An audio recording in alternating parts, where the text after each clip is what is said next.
So I'm interested in how you actually did land that first job Hmm. in data, like a real data. Yeah, I mean, not that you're No, I like hear. a real data job. Yeah, not necessarily on the sales side. Somebody took pity on me. That's how I got my first job in data.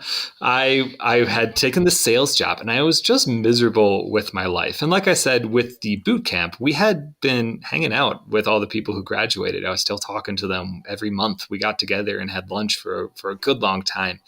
And I mentioned to people that was just not having any fun what I was doing. Um, and one of the people was like, "Wait, you don't, you didn't get a job that you want? Come work for me." So she brought me into her small health tech startup of, I think I was employee number 11, you know, and I've been working with those people ever since through three different jobs.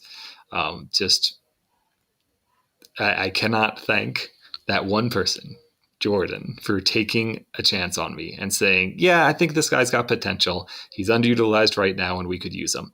I came in as a what was it, a data operations analyst, just straight up data monkey. They were throwing SQL jobs over to me, and I'm like, "Oh God, I'm never going to run this query again in my life. I'm going to write some automation that does it for me," and was just able to build on it and build on it and build on it. But everything came back to the network of friends that I made in that boot camp who were looking out for me and helped me out when I could not land a job otherwise.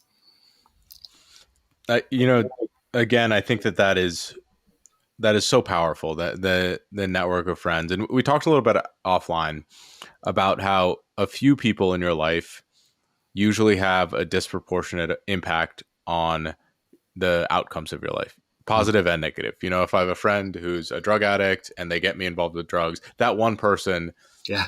is essentially like, I wouldn't give full responsibility because you're involved, but like, they have a large impact on the direction that your life went.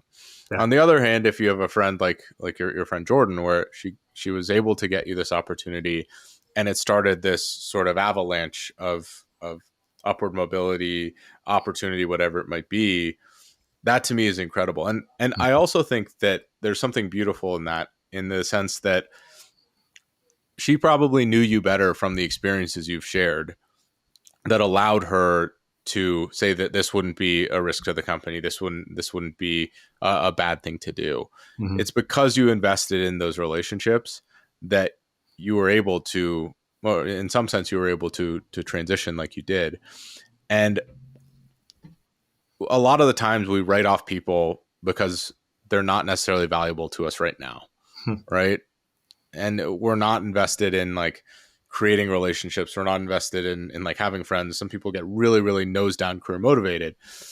And I don't think, there's very few people whose careers have not been like completely changed by other people. Right. Yes. And maybe someone who's like drop shipping, doing whatever it is by themselves. But I think we under evaluate that so much.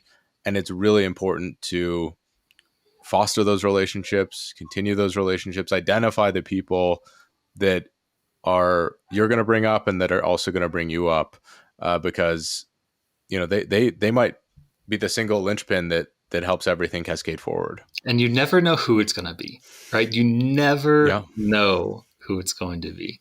So, just, I guess the takeaway is don't be an ass, right? Be good to people. If you're good to people, they'll be good back. And you don't Yeah. like, it's not self-serving. Like, surround yourself with the people you want to be around and you'll find yourself around those people.